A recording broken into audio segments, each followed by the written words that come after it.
नमस्कार, मैं हूं पीयूष त्रिपाठी और आप देख रहे हैं हमारा विशेष कार्यक्रम सितारे हमारे। आप सभी दर्शकों का इस कार्यक्रम में स्वागत है। आज हम एक ऐसे अचूक उपाय की चर्चा करने वाले हैं जिसके करने से आपके जीवन में समृद्धि आती है। जी, इसके अलावा आपके फ़ोन कॉल्स होंगे, आप सीधे फ़ोन करके अपने प्रश्न पूछ सकते हैं। हमारा फ़ोन नंबर है 07714008777।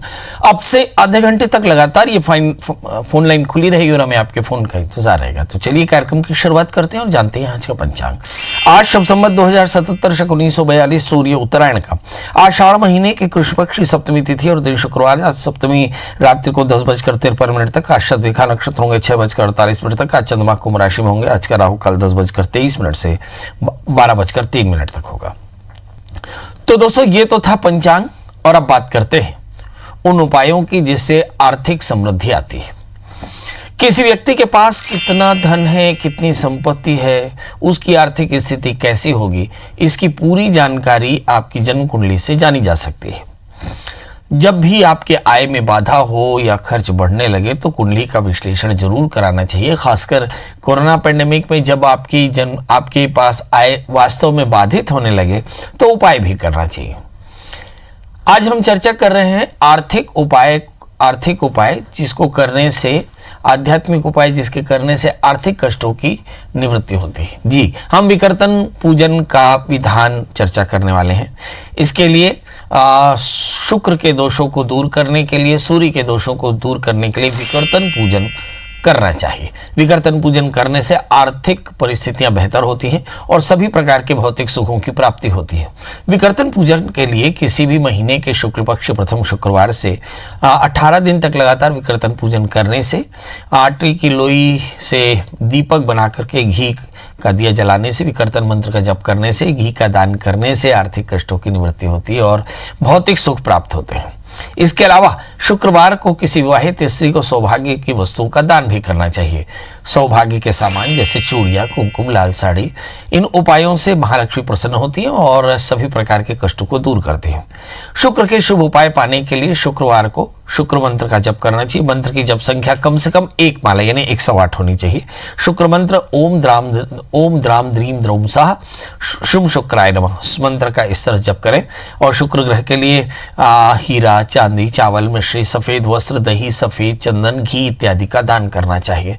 इन दानों से भी शुक्र के दोष कम होते हैं और धन समृद्धि बढ़ती है। तो कुल मिलाकर के विकर्तन मंत्र का जाप करना चाहिए। ओम ऐं ह्रीं विकर्तनाय नमः, ऐसे भगवान विकर्तन का ध्यान करके, इस मंत्र का जप करके और भगवान विकर्तन की पूजा करें, विकर्तन स्तोत्र का पाठ करें तो फायदा होता है। चलिए, तो ये तो था विकर्तन पूजन, सभी प्रकार के आर्थिक कष्टों की निवृत्ति के लिए बेहद आवश्यक। और अब बात करते हैं 12 राशियों की। 12 राशियों में पहली राशि आती है मेष, शनि और वृश्चिक। इस राशि वाले जातकों के लिए देखते हैं कि आज चंद्रमा कुंभ राशि में होंगे। जी, चंद्रमा कुंभ राशि का मतलब होता है भूमि, वाहन, मकान के योग बेहतर होंगे। हो सकता है कुछ लोगों को पढ़ाई लिखाई में अच्छी सफलता मिल जाए, मतलब अपॉइंटमेंट हो जाए, चयन हो जाए, सिलेक्शन हो जाए, क्योंकि नौकरी इन दिनों में बड़ी बात है। आज का दिन बड़ा यादगार बनने वाला है।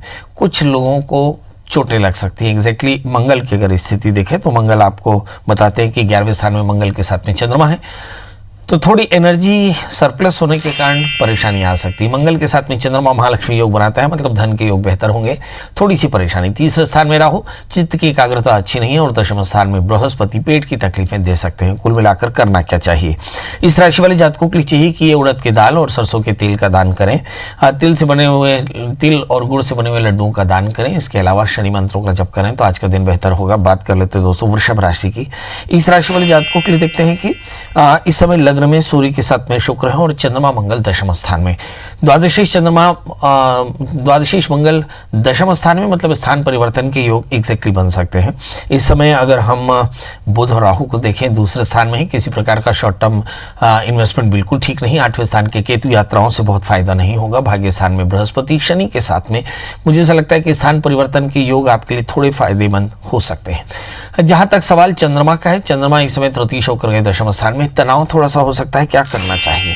इस राशि वाले जातकों की चाहिए कि महामाया के दर्शन करें, खीर का दान करें, आज का दिन बेहतर होगा। बात कर लेते हैं दोस्तों मिथुन यानी जमनाई की लग्न में बुध राहु। सामाजिक स्थल पे क्रोध ना करें, वाणी पर संयम रखें, सत्ता पक्ष से बड़ा लाभ हो सकता है, नौकरी के प्रयास में सफलता मिलेगी, किसी बड़े आदमी से बड़े सहयोग की अपेक्षा है। कुछ लोगों को स्किन की एलर्जी हो सकती है, क्या करें। शनिश्चर मंत्र जप करें, उड़द की दाल और काले तिल का दान करें तो आज का दिन बेहतर होगा।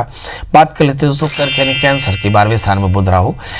खर्च थोड़ा सा ज़्यादा होगा, खर्च पर कंट्रोल करना होगा। 6ठे स्थान में केतु, वाहन चलाते समय सावधान रहें। इस समय अगर हम शनि की बात करें 7वें स्थान में शनि, दोस्तों का अच्छा सहयोग मिलेगा। मंगल 8वें स्थान में, एकादशीश मंगल, दशमेश मंगल अष्टम स्थान में, बॉसेस के रिलेशंस आपके बेहतर होनी चाहिए।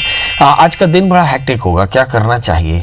गृणी सूर्याय नमः, ओम गृणी सूर्याय नमः इस मंत्र का एक माला जप करें। इसके अलावा पंजीरी का दान करें तो आज का दिन बेहतर होगा। बात कर लेते हैं दोस्तों सिंह राशि की। इस राशि वाले जातकों के लिए देखते हैं कि लग्न सूर्य शुक्र के साथ में दशम स्थान में है। इस राशि वाले जातकों के लिए देखते हैं कि आकस्मिक आय की संभावनाएं ज़्यादा बेहतर होंगी। 5वें स्थान में केतु, संतान को लेकर कुछ अच्छा कर सकते हैं। 6ठे स्थान के शनि, इस समय ऋण रोग व्याधि शत्रुता इसकी चिंता हो सकती है। 7वें स्थान में मंगल, दोस्तों का बहुत बेहतर सहयोग मिलेगा। कुल मिलाकर के क्या करना चाहिए इस राशि वाले जातकों के लिए। भगवान मंगल के मंत्र का जप करें, हनुमान चालीसा का पाठ करें, हनुमान जी का दर्शन करें, गुड़ का दान करें तो आज का दिन बेहतर होगा। अब बात कर लेते हैं दोस्तों कन्या यानी वर्गों की। इस राशि वाले जातकों के लिए देखते हैं कि लग्नेश बुध इस समय बैठे हुए हैं राहु के साथ में, तो दशम स्थान में बुध और राहु एक साथ बैठे हैं। निश्चित तौर पर सेहत को लेकर के थोड़ी चिंता हो सकती है, वर्क प्लेस में ज्यादा सावधान रहने की जरूरत।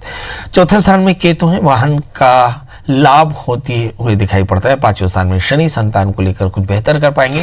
6ठे स्थान में मंगल के साथ में चंद्रमा है। इस राशि वाले जातकों के लिए थोड़ी पेट की तकलीफ या रेस्पिरेशन में थोड़ी सी परेशानी हो सकती है। इस राशि वाले जातकों के लिए तृतीय भी 6ठे स्थान में है, मतलब इमोशनली थोड़ा सा डिस्टर्ब होंगे। क्या करना चाहिए इस राशि वाले जातकों को चाहिए कि मंगल के मंत्र का जप करें, हनुमान जी का दर्शन करें, हनुमान चालीसा का पाठ करें, मंदिर में लड्डुओं का भोग लगाकर बच्चों में बांटे तो आज का दिन बेहतर होगा। बात कर लेते हैं दोस्तों तुला यानी लिब्रा की। इस राशि वाले जातकों के लिए देखते हैं कि शुक्र इस समय बैठे हुए हैं अष्टम स्थान में, मतलब सेहत का बहुत ध्यान रखना होगा। 3रे स्थान में केतु, यात्राएं जरूर होंगी। भाग्य स्थान में राहु, उलझने भी बनी रह सकती हैं। भाग्येश राहु से आक्रांत है, मतलब कामों में बड़ी उलझने आ सकती हैं। बहरहाल अगर हम 4थे स्थान के शनि को देखें तो वाहन के योग दिखाई पड़ते हैं। 5वें स्थान में चंद्रमा, मंगल के साथ में संतान को लेकर कुछ अच्छा कर पाएंगे। क्या करना चाहिए इस समय महामाया के दर्शन करना और खीर का दान करना बेहतर होगा। बात कर लेते हैं दोस्तों वृश्चिक यानी स्कॉर्पियो की। ये वो राशि है जिसमें अष्टम स्थान में राहु पड़े हैं बुध के साथ में। इस राशि वाले जातकों को बहुत ज्यादा सावधान रहना चाहिए। 7वें स्थान में सूर्य शुक्र, कुछ लोगों का साथ जरूर मिलेगा। इस समय अगर हम 3रे स्थान के शनि देखें बहुत जस्टिफाइड होंगे। 4थे स्थान में मंगल, सामाजिक प्रतिष्ठा बेहतर होगी। क्या करना चाहिए, भगवान सूर्य को अर्घ्य दें, आदित्य हृदय सूत्र का पाठ करें तो आज का दिन बेहतर होगा। बात कर लेते हैं दोस्तों धनु राशि की। लग्न स्थान में संपत्ति के योग बेहतर दिखाई पड़ते हैं जी। इस राशि वाले जातकों के लिए दिखते हैं कि 3रे स्थान में मंगल के साथ में चंद्रमा, गज के इस योग बनता है, मगर वाणी पर संयम रखने की जरूरत पड़ेगी। धन स्थान में शनि है, संपत्ति के योग बेहतर होंगे। इस समय 6ठे स्थान में शुक्र, एलर्जी से परेशानी। 7वें स्थान में बुध राहु, लाइफ पार्टनर की सेहत का बहुत ध्यान रखना होगा। क्या करें, केतु के मंत्र का जप करें और सूक्ष्म जीवों की सेवा करें तो आज का दिन बेहतर होगा। बात कर लेते हैं मकर राशि की। लग्न में मंगल के साथ, लग्न में शनि के साथ में बृहस्पति, थोड़ी सी एलर्जी की परेशानी हो सकती है। धन स्थान में मंगल के साथ में चंद्रमा है, संपत्ति के योग बेहतर होंगे, आय के कुछ नए साधन बन सकते हैं। अब ये देखते हैं कि मकर राशि वाले जातकों के लिए जो दूसरी परेशानी दिखाई पड़ती है, संपत्ति के विवाद हो सकते हैं, नए काम हो सकते हैं, कुछ लोगों की यात्राएं हो सकती हैं, बड़ों से थोड़े से कॉन्फ्लिक्ट हो सकते हैं। क्या करना चाहिए, बृहस्पति के मंत्र जप करें, केले और नारियल का दान करें तो आज का दिन बेहतर होगा। बात कर लेते हैं दोस्तों कुंभ यानी एक्वेरियस की। लग्न में मंगल के साथ में चंद्रमा, रोगेश अगर लग्न में बैठे हों तो ऋण की चिंता होती है, रोग से परेशानी, परंतु आय की स्थिति बेहतर होती है, संपत्ति की स्थिति बेहतर होती है और कुल मिलाकर के बेहतर महसूस करते हैं। मंगल के साथ में चंद्रमा एक खास तरह का महालक्ष्मी योग बनाता है। 12वें स्थान में गुरु शनि, खर्च पर कंट्रोल करना होगा, एलर्जी से परेशान हो सकते हैं, कमाई थोड़ी सी कम हो सकती है, मतलब कुल मिलाकर के ज्यादा मेहनत करने की आवश्यकता पड़ेगी। इस राशि वाले जातकों के लिए देखते हैं कि मिथुन राशि में बुध के साथ में राहु पड़े हैं, तो संतान को लेकर के कुछ चिंताएं हो सकती है, चित्त की एकाग्रता बेहतर नहीं। क्या करें, शनिश्चर मंत्र करें, काले तिल काले उड़द का दान करें तो आज का दिन बेहतर होगा। बात कर लेते हैं मीन राशि की। 12वें स्थान में मंगल के साथ में चंद्रमा है, सेहत का ध्यान रखना होगा, संतान को लेकर के चिंता जायज़ है। इस समय संतान को लेकर ज़्यादा सावधान रहने की आवश्यकता पड़ेगी। इस राशि वाले जातकों के लिए देखते हैं कि 11वें स्थान में बृहस्पति के साथ में शनि है। आय की स्थिति बेहतर हो सकती है, सत्ता के साथ सहयोग भी बेहतर होगा। इस राशि वाले जातकों के लिए 4थे स्थान में बुध राहु पड़े हैं, तो निश्चित तौर पर घर के बुजुर्गों की सेहत का ध्यान रखना होगा। दशम स्थान में केतु, यात्राएं न करें तो ज़्यादा बेहतर होगा। क्या करें? चंद्रमा के मंत्र का जप करें और कपूर और शंख का दान करें तो आज का दिन आपके लिए बेहतर है। आज हमारा देश दुनिया में 4थे कोरोना पैंडेमिक इन्फेक्टेड देशों में शुमार हो गया। इसका मतलब ये हुआ कि अब हमें सावधान रहना है। लगातार जो कोरोना का संक्रमण बढ़ता नजर आ रहा है, उसमें ज्योतिष का क्या पार्टिसिपेशन है, ये देखने की बात होगी। महत्वपूर्ण बात यह है कि बहुत सारे दर्शक हमसे पूछते हैं कि पंडित जी, कोरोना पैंडेमिक का इन्फेक्शन कब तक ज़्यादा अग्रेवेटेड रहेगा? तो बहुत सीधा है कि बृहस्पति नीचस्थ बृहस्पति शनि के साथ में है और ये दोनों ही ट्रांजिट थोड़ा सा तकलीफ दे रहे हैं। तो ऐसी स्थिति में आपको चाहिए कि आप थोड़ा सा घर के अंदर रहें, सोशल डिस्टेंसिंग का पालन करें, क्योंकि शनि 2.5 वर्ष रहेंगे और बृहस्पति करीब 13 महीने एक स्थान पर रहते हैं। ऐसी स्थिति में बहुत सावधानी से अपने नित्यचर्या को एग्जीक्यूट करने की आवश्यकता पड़ेगी। मुझे ऐसा लगता है कि 20 सितंबर के आसपास तक लगातार चीज़ें बढ़ सकती हैं और इसके लिए बहुत सावधान रहना पड़ेगा। खासकर जब हमारा देश काफ़ी ज़्यादा घनत्व वाला देश है, जनसंख्या घनत्व बहुत ज़्यादा है, ऐसी स्थिति में संक्रमण की संभावनाएं ज़्यादा होती हैं। तो बहुत सावधान रहें, अपनी सेहत का ध्यान रखें, पड़ोसी की सेहत का ध्यान रखें, परिवार का ध्यान रखें, क्योंकि आपके स्वस्थ रहने से ही परेशानियां दूर होंगी। तो मास्क पहनें, सैनिटाइज़र लगाएं और साथ में सोशल डिस्टेंसिंग का पालन करें। याद रखें कि इन दिनों में बृहस्पति शनि के साथ में ट्रांजिट कर रहा है। हमारे साथ कैलाश जी जुड़े हैं। कैलाश जी, आपका बहुत बहुत स्वागत है। बताइए क्या जानना चाहते हैं? हम ये जानना चाहते हैं, बहुत जिंदगी हुई परेशान होते होते, पूजा पाठ सब करते रहे, अभी तक कहीं तक सफलता नहीं मिली है। डेट ऑफ बर्थ बता दें, अपनी जन्म तारीख। 15/5/65 का जन्म है। 15 मार्च 15/5/65 का जन्म है। 15/5/1900 15/5/65 और समय? समय रात्रि के 9:30 बजे का टाइम है। जन्म स्थान? जन्म स्थान गुणा, लेकिन इस समय मंगावली रह रहे हैं। गुणा तो जिला गुणा में है मेरा नाम, जन्म। अच्छा, क्या जानना चाहते हैं? ये जानना चाहे, जिंदगी की परेशानियां बिल्कुल हल नहीं हो रही है हमारी। हम परेशानी होते जा रहे हैं, जिंदगी निकल गई मेरी परेशान होती होती। आखिर ऐसा है क्या? मैंने बहुत पंडितों से दिखवाया, अभी तक कोई चीज तक नहीं पहुंचा, ना कोई सही रास्ता मिला मुझे। चलिए आइए देखते हैं। जिंदगी में लगातार परेशान रहे, समाधान नहीं मिला, बड़ा पूजा पाठ किए, आखिर क्यों? आपका जन्मलग्न धनु है, आपकी जो राशि है वो है वृश्चिक। भाग्येश सूर्य राहु से आक्रांत होकर के 6ठे स्थान में। आमतौर पे सूर्य जब भाग्येश होकर के राहु से आक्रांत हो जाए तो कई बार ऐसा होता है कि हम लगातार संघर्ष करते रहते हैं। एक बहुत आसान सा काम है, बिना पैसे के और बड़ी थोड़ी सावधानी से आप कर सकते हैं कि रोज जल्दी से स्नान करके सूर्य उदय से ठीक पहले, यानी सूर्योदय के समय आप भगवान सूर्य को अर्घ दें। याद रखें, सूर्य को अर्घ खुले में दें और ऐसा 1 वर्ष तक करें और थोड़े से पंजीरी बना करके बच्चों को बांट दिया करें। भगवान सूर्य की पूजा करें, आदित्य हृदय स्तोत्र का पाठ करें। आप देखेंगे आपको सफलता भी मिलेगी और आपको समृद्धि भी मिलेगी। चिंता बिल्कुल न करें। भाग्येश सूर्य राहु से आक्रांत है, ग्रहण योग बनता है, इसके चलते परेशानियां ज्यादा है। जी पंकज जी, आपका बहुत बहुत स्वागत है। बताइए क्या जानना चाहते हैं? प्रणाम पंडित जी, बिलासपुर छत्तीसगढ़ से बोल रहा हूँ मैं। जी प्रणाम करता हूँ, बताएं। अभी एक बार और हुआ था बीच में आपसे बात, आपने मंगलवार को हनुमान जी का दर्शन करने के लिए बोले थे। वो तो मैं निरंतर कर रहा हूँ, फिर भी मेरा काम वाम छूट जा रहा है। सबसे पहले जन्म तारीख बता दें। 23 सितंबर 1990, जन्म स्थान मुंगेली, अभी तो रहना बिलासपुर में हो रहा है सर। समय सुबह का 5 बजे। जी, सुबह का 5 बजे मुंगेली का जन्म है। कितने दिन पहले मेरी आपसे बात हुई थी?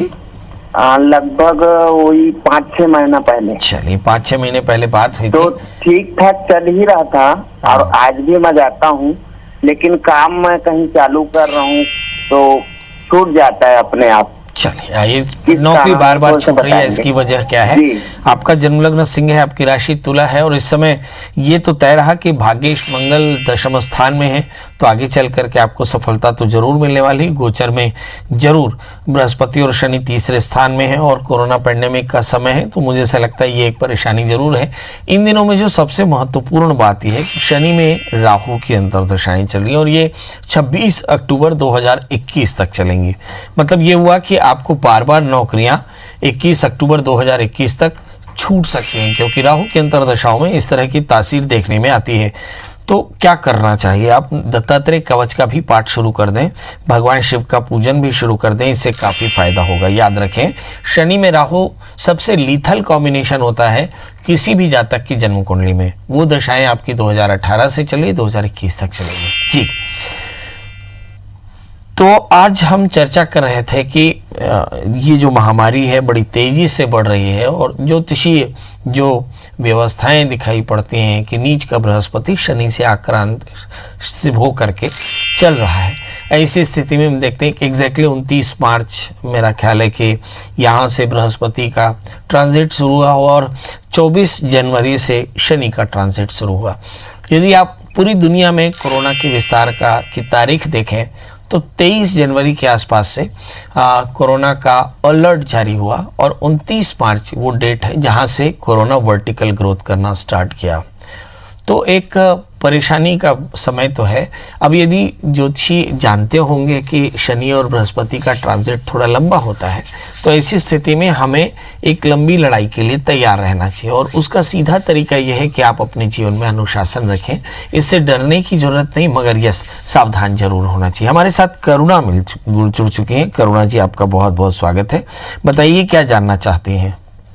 सर, मेरे हस्बैंड का व्यापार है लोहे का, पर उसमें उधार माल बहुत जाता है, तो उधार आने में दिक्कत आती है। तो हमें क्या करना चाहिए कि हमारा जो उधार है वो सारा वापस आ जाए? चलिए, ये एक अच्छी बात कही कि उधार बहुत मिलता है। टीवी की आवाज़ बंद कर दें। और उधार की परेशानियों से दूर रहने के लिए सीधा तरीका तो ये है कि आपके घर में नित्य मंगल स्तोत्र का पाठ होना चाहिए। अगर आप मंगल का व्रत करने लगेंगी, मंगल स्तोत्र का पाठ करेंगी, मंगल यंत्र की पूजा करेंगी, मंगल के 21 विग्रहों का नाम जप करेंगी, तो निश्चित तौर पर जानिए कि ये उधार खत्म होगा। इसके अलावा ऋण मुक्तेश्वर भगवान शिव का अभिषेक भी किया जाता है, पूजा भी की जाती है, ये भी मंगलवार को की जाती है। मतलब कुल मिलाकर के मंगल का व्रत करने से ये उधार के झंझटों से मुक्ति मिलेगी और आपके जीवन में समृद्धि आएगी जी। तो अब आपसे विदा लेने का समय, और विदा लेते समय जो एक औपचारिकता हम हमेशा करते हैं आज फिर करेंगे, मगर बात कुछ अलग सी है। इन दिनों में जो कोरोना से बाहर निकलेंगे तो एक तो नौकरी और व्यापार की बात आएगी, और दूसरी जो परेशानी आने वाले दिनों में दिखाई पड़ेगी वो है पानी और स्वच्छ हवा की। सांस लेने के लिए समय अच्छा है, बारिश का समय है। 1 बाई 1 का एक गड्ढा बना लें और उसमें सुंदर खाद डाल करके एक पेड़ लगा लें। याद रखें, एक पेड़ है पीढ़ियों के लिए। इन्हीं पेड़ों से आपके बच्चों को ऑक्सीजन मिलेगा और ग्राउंड वाटर रिचार्जमेंट होगा। कोशिश करें एक वृक्ष पीढ़ियों के लिए लगाएं। कोरोना से सावधान रहें, अपने परिवार में सावधानी हमेशा बरतें और स्वस्थ रहें, स्वस्थ रखें, खुश रहें। कल फिर मिलेंगे किसी नए विषय के साथ। तब तक मुझे दीजिए इजाजत। नमस्कार।